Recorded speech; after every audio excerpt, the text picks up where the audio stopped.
Ada sukacita, harus ada dong. Oke guys, nah kemarin ada yang nanya sama saya gitu ya, kenapa sih kok generasi Gen Z itu mentalitasnya lemah gitu ya, mentalitasnya tuh kayak kurang fighting spiritnya kurang banget gitu. Nah gue mau jelasin, karena gue juga mengalami banget, gue ada di lingkungan Gen Z gitu ya, karyawan-karyawan gue juga generasi Gen Z gitu ya, keluar masuknya itu tinggi banget turnovernya gitu ya. Kenapa sih gitu loh, kenapa? Nah saya mau menjelaskan hal ini, oke? Dan teman-teman boleh lihat, oke, poin-poinnya ya. Jadi, mengapa generasi saat ini lemah secara mental dan malas? Itu ada beberapa faktor nih. Yang pertama itu faktor lingkungan sosial dan keluarga. Faktor lingkungan sosial dan keluarga. Nah, banyak orang tua zaman sekarang itu terlalu melindungi anak-anaknya. Jadi, overprotected gitu ya. Mereka nggak mau anaknya susah sedikit pun. Akibatnya apa? Nah, anak-anak jadi kurang terlatih menghadapi masalah. Ya, karena selalu dihandle sama orang tuanya. Kalau ada tantangan kecil saja, langsung menyerah gitu loh. Nah, selain itu, di beberapa keluarga, orang tua kurang memberikan contoh kerja keras atau disiplin. Padahal, apa yang kita lihat di rumah itu sangat mempengaruhi mental dan kebiasaan kita loh. Karena banyak banget anak-anak generasi sekarang yang selalu disediakan. Apalagi contohnya di kota-kota besar gitu ya. Jadi banyak anak-anak yang pengen apa disediain ya. Pengen apa disediain. Pengen beli apa dibeliin langsung gitu. Beda sama generasi saya gitu dulu ya gitu ya. Tahun kelahiran 85 nih gitu ya. Mau minta Nintendo sampai guling-gulingan saya nggak dibeliin loh. Nggak dibeliin sama mama saya. Entah mama saya emang nggak punya uang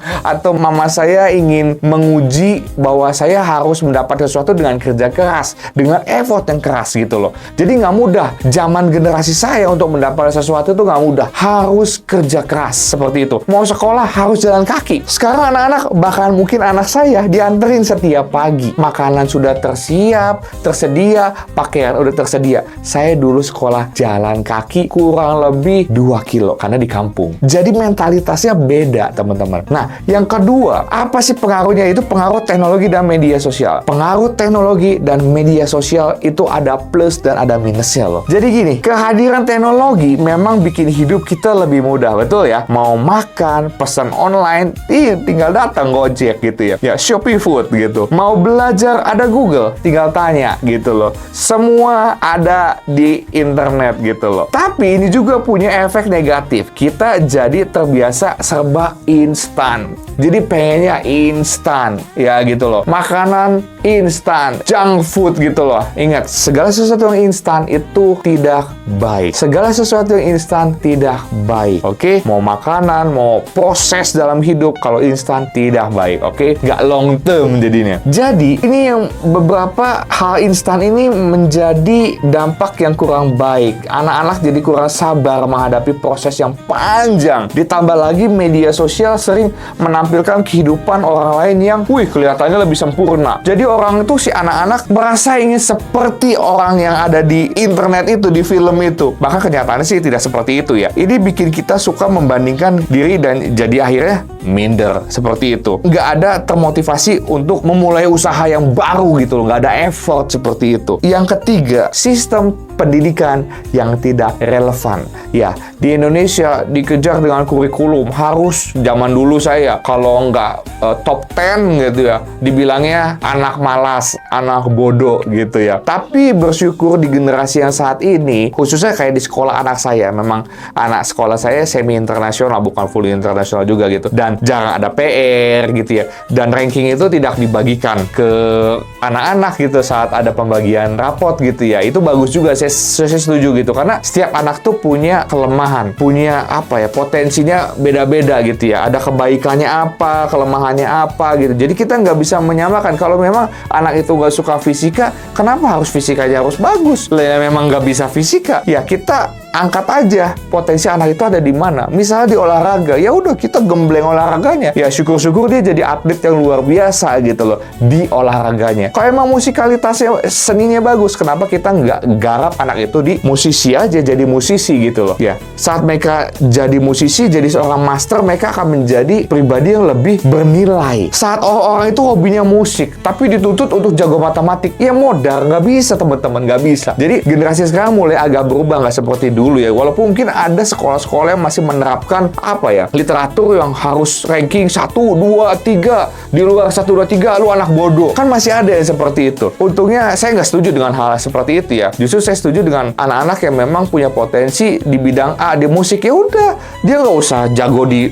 matematik ya, jago di musik, jadilah musisi yang handal. Contoh, jago art, ya udah, jago lukis, ya udah di art aja lo fokusnya gitu loh. Boleh. Jadi nggak usah dimarahin kalau dia nggak bisa fisika gitu loh. Lah emang jagonya art, jagonya lukis gitu. Contoh gitu ya. Jadi seperti itu teman-teman. Jadi ada beberapa sistem pendidikan yang tidak relevan di negara kita ini gitu. Jadi membuat anak-anak sekolah juga terbeban gitu. Ya, seperti itu. Contoh yang saya suka, saya dengar bahwa di Jepang itu anak-anak anak kecil dari usia 1 sampai 8 nggak belajar macam-macam, tapi diajarinnya apa sama sekolah? Attitude. Makanya orang Jepang pas lagi kemarin nonton bola tuh ya di GBK gitu ya, yang bersih-bersih siapa? Orang Indonesia atau orang Jepang? Orang Jepang loh. Dia ambilin sampah-sampahnya. Karena orang Jepang dididik untuk punya etika yang baik. Jadi di sekolah tuh diajarnya etika dulu. Kalau etikanya ini udah lulus ya gitu, baru belajar materi lain. Sehingga etika ini dibawa sampai seumur hidup, sampai dia besar, sampai dia usia tua juga, etika ini, attitude ini dibawa sampai seumur hidup. Makanya di sana kalau orang Jepang antri, lupa naruh barang nggak akan hilang di sana. Barangnya kalau di Indonesia pasti hilang gitu loh. Itu bicara soal etika dan attitude yang diajarkan dari kecil. Makanya pendidikan di Indonesia memang banyak PR yang harus diperbaiki teman-teman. Yang keempat, faktor ekonomi dan peluang kerja. Faktor ekonomi dan peluang kerja itu banyak banget besar pengaruhnya buat hasil mental si anak-anak. Generasi sekarang menghadapi tantangan ekonomi yang berat, betul ya. Jumlah lapangan kerja nggak sebanding dengan jumlah lulusan gitu loh ya. Ya, jadi jangan bangga kalau kalian udah diwisuda, abis itu kalian memasuki neraka.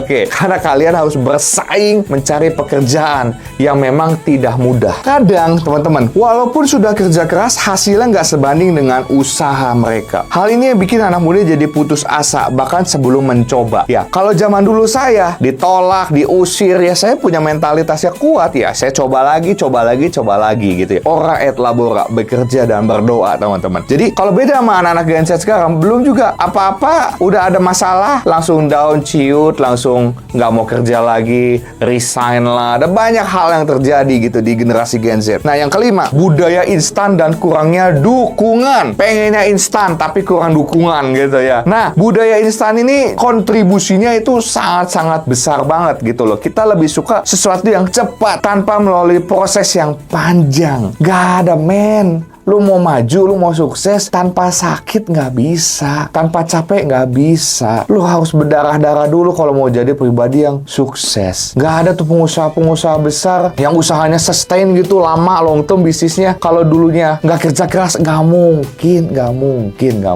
Lu mau kerja keras instan, iya bisa banyak. Ya, tapi caranya nggak halal gitu loh. Lu jadi jual beli obat misalnya gitu. Ya cepet kaya, tapi hidup lu nggak tenang gitu loh. Dan suatu saat namanya hal yang nggak baik pasti akan ketahuan. Jadi teman-teman kadang orang nggak mau fight dulu gitu. Akibatnya mentalitas pengen instan ini terjangkit di generasi Gen Z ini gitu. Pengennya cepat.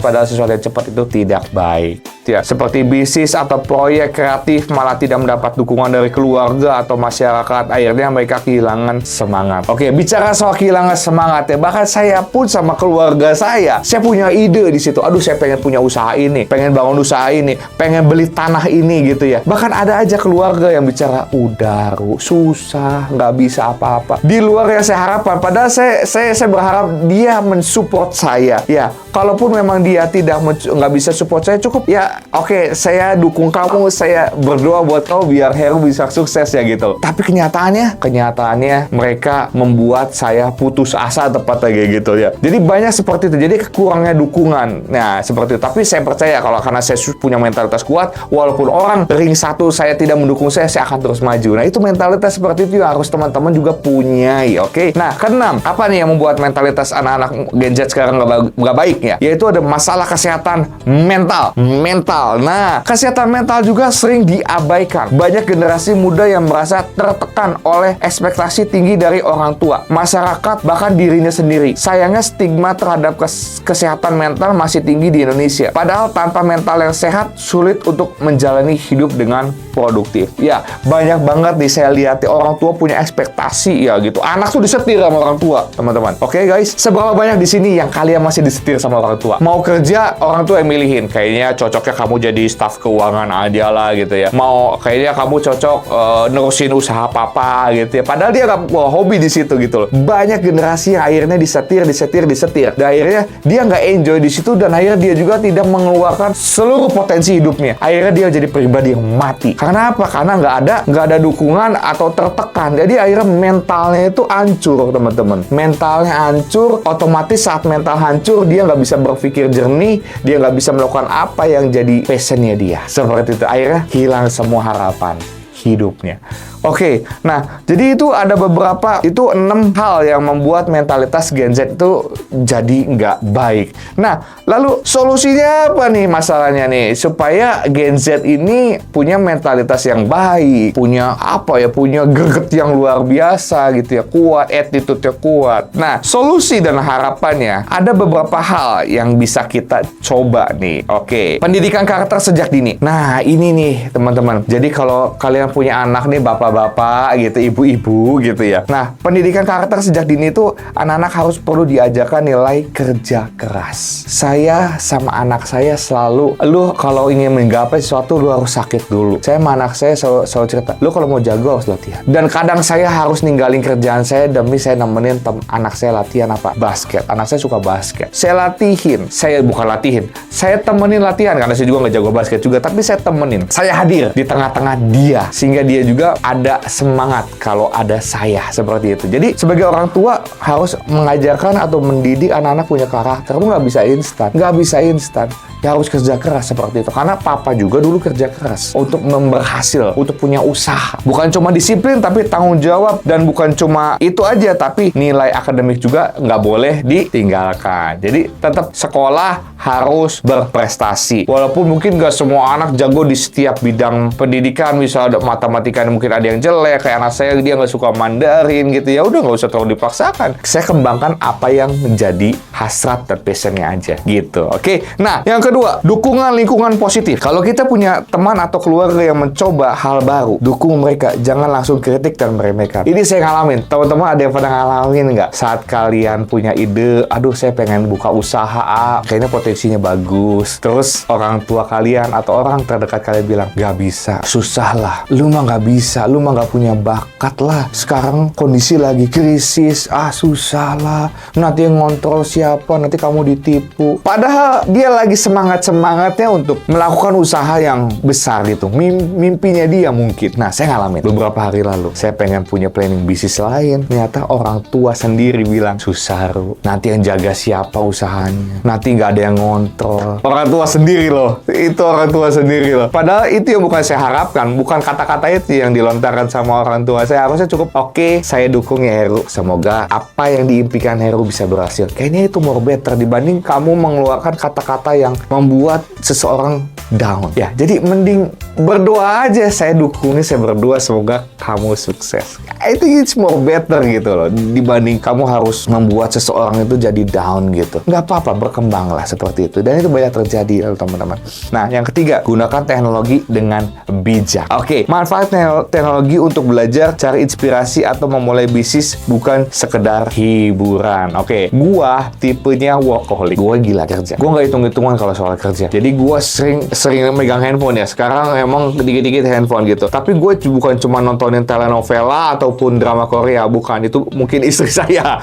Oke, kalau saya nggak tipenya. Kalau saya megang handphone ya, tapi saya benar-benar melihat peluang usaha. Memang karena saya laki-laki, saya punya tanggung jawab untuk mencari menafkahi keluarga, maka saya selalu scrolling apa nih, bisnis apa lagi yang lagi potensi sekarang di tahun 2025, apa nih kira-kira oke nih bisnis gitu. Jadi manfaatkan media untuk kalian bisa berkembang dan menemukan bisnis baru. Oke, lalu yang keempat, bimbingan dan mentorship. Oke, anak muda butuh role model yang bisa memberi arahan, motivasi, dan inspirasi. Oke, ada pepatah bilang gini, kalau kamu bergaul sama 5 orang ya gitu, saya gampang menilainya. Kamu berkembang atau tidak, kamu naik atau turun, itu tergantung dari 5 orang terdekat kamu. Kalau kamu bergaul sama lingkungan orang-orang yang sampah, saya harus ngomong kayak gitu, yang kata-katanya sampah, hatinya sampah, nggak ada semangat kerja, kamu akan jadi orang kelima yang seperti sampah. Bau, sampah itu bau, kamu nggak akan maksimal. Tapi kalau kamu bergaul dengan 5 orang yang memang pengusaha, yang orangnya positif, saya percaya kamu akan jadi orang kelima yang punya pemikiran yang positif, punya pemikiran yang baik, pemikiran yang maju, selalu positif kata-katanya, nggak pernah ada negatif. Jadi teman-teman, perhatiin, 5 orang terdekat kamu itu akan menentukan kamu naik atau turun. Jadi kalau teman-teman, gue harus pilih-pilih teman. Iya, kamu harus pilih-pilih teman. Mana teman yang bisa diajak susah? Mana teman yang bisa diajak